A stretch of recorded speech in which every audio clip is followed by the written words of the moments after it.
अमन से बढ़कर कोई चैन नहीं होता है.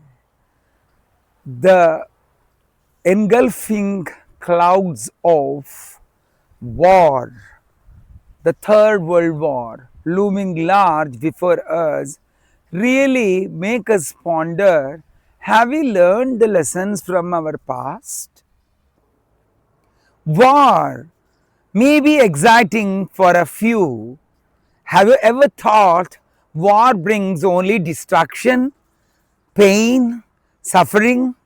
Think of those bereaved families who had lost their only bread earner, be it in the form of husband, father, son, brother.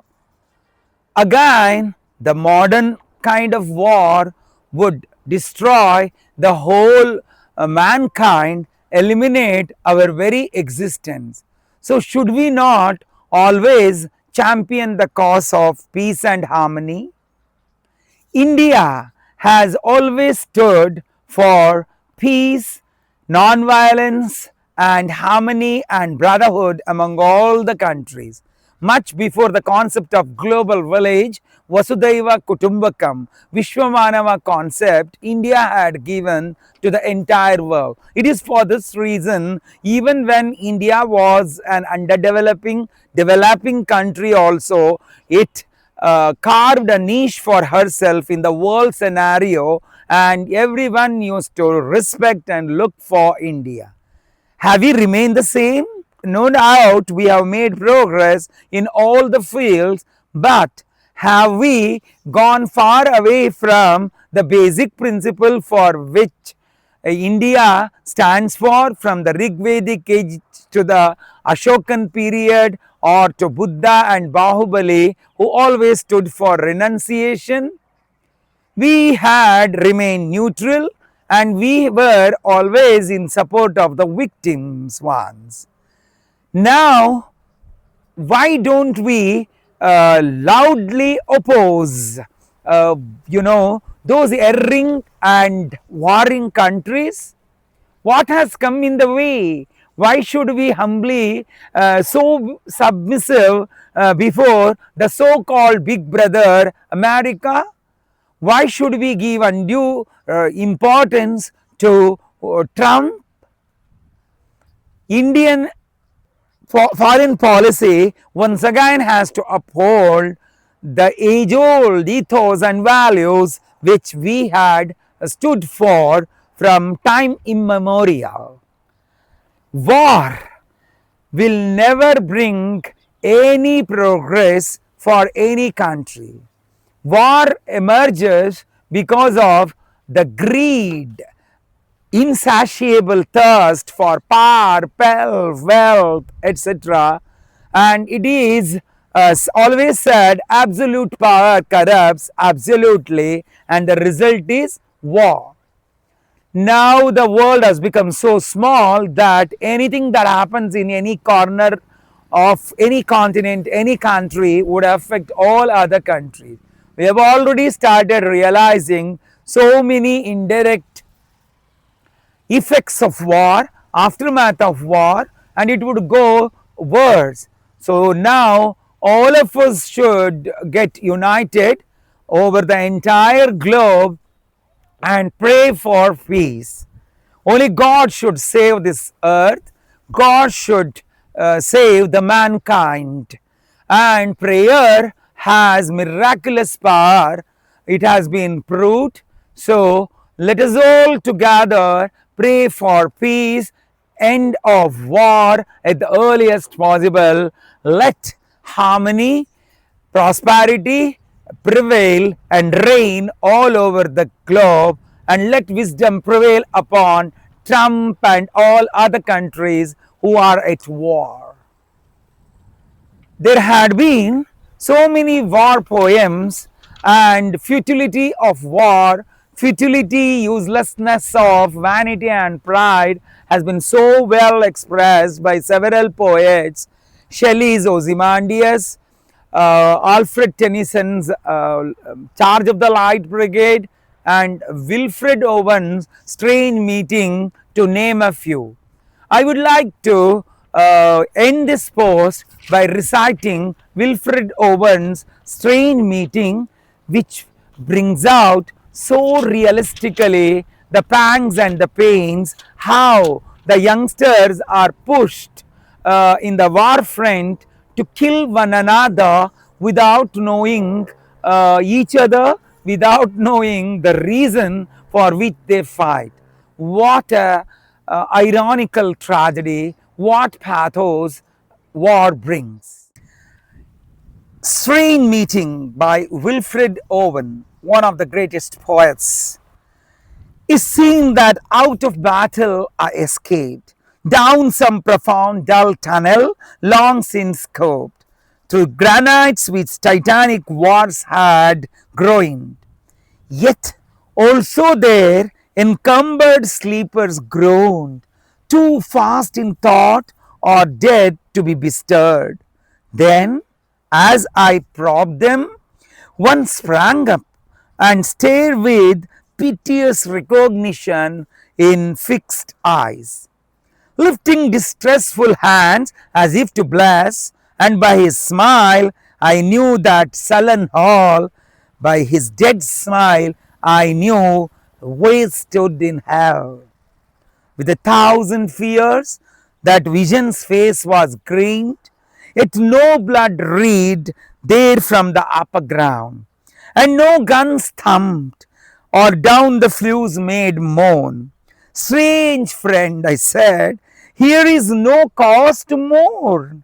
None, I said, that other save the undone years. Helplessness, hopelessness, whatever hope is yours, was my life also. I went hunting wild after the wildest beauty in the world, which lies not calm in eyes or bridled hair, but mocks the steady running of the hour. And if it grieves, grieves richlier than here. For by me glee might many men have laughed, and of my weeping something had been left which must die now. I mean the truth untold, the pity of war, the pity war distilled. Now men will go content what we spoiled, or discontent with boil bloody and be spilled. They will be swift with swiftness of the tigress. None will break ranks, though nations trek from progress. Courage was mine and I had mystery. Wisdom was mine and I had mastery to miss the march of this retreating world into vain citadels that are not walled. Then, when much blood had clogged their chariot wheels, I would go up, wash them from their sweet walls. Even with truths that lie too deep for taint, I would have poured my spirit without stint, but not through wounds, not on the cess of war. Foreheads of men have bled where no wounds were. I am the enemy you killed, my friend. I knew you in this dark, for so you frowned yesterday through me as you jabbed and killed. I parried, but my hands were loath and cold. Let us sleep now. How effectively and tellingly Wilfred Owen had brought forth the real truth. Two soldiers who never knew each other fighting for their own nation, and their ambition, loyalty, patriotism remain so sacred. But had they used their discretion, had the other men used their discretion, the war would have been averted. There is no point in killing one another without knowing each other, without knowing the reason. Now, Wilfred Owen imagines them to be in hell, where peace prevails more than on this world. So much War brings destruction that no matter how much you try, definitely every country will retreat, march back years together, and again they have to struggle to rebuild their old glory. Why should there be war? Why can't we be happy with the whatever that we have? This greed over need, this undue ambition for accumulating power leads nothing but destruction, so well pointed out by several war poems like this one. The popular proverb says everything is fair in love and war. Oh, really? Everything looks so unfair in this war, seriously. War now has demonic dimension. Banned fatal chemical based weapons that can cause diseases for generations together, even among who are yet to be born, are being used. War wreaks only havoc. Threat of nuclear bomb is always hanging like a dagger on head. No rules, no laws. The UNO totally seems ceased to exist. What is more matter of concern is what is no more confined to battlefield or among soldiers like earlier days. Innocent civilians are the worst hit people directly and indirectly.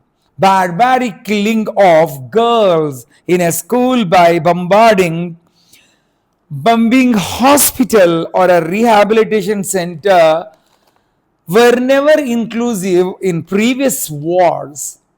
How many innocent lives are taken away every day? How much resources, including airport, oil wells, are being spoiled? Just heinous and horrendous news and pics all over, so much so that a true human being feels ashamed to what an extent, to what low one country can stoop to, what inhuman activities one dares to indulge in just in the name of war. All that war can bring is death, remorse, and regret, right from the days of Kurukshetra in Mahabharata to the present. Only it instigate wounds, pains, untold miseries, wailing, and sufferings. The nations that wage the war and the victimized nation both suffer limitlessly. Finally, who gains? Obviously, no one. Still, because of futile vanity, false prestige, wars go on in the history of the mankind. Every day we are moving one step ahead towards deluge. Annihilation, elimination of human race is round the corner in the imminent Third World War. So, the only way that we all should support peace and not war, we should spread love, affection, care, and concern, and not hatred on the basis of any ground. That's all one can do to contribute and avert war. So, once again, I appeal everyone, let us spend at least a minute a day for peace and the end of this war at the earliest possible. Thank you.